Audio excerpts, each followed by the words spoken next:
BJP महासचिव कैलाश विजयवर्गीय ने मध्य प्रदेश की सरकार को लेकर एक बड़ा दावा किया। विजयवर्गीय का कहना है कि कमलनाथ सरकार बीजेपी की दया पर चल रही है।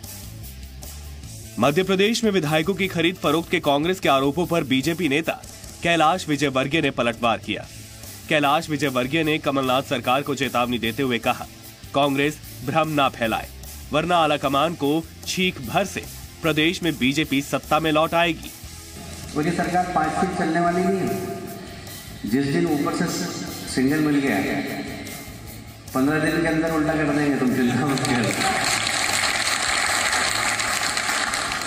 जब जिस दिन बोल दिया वो अपने केंद्रीय नेतृत्व ने कि करो खेल तो कर देंगे, तो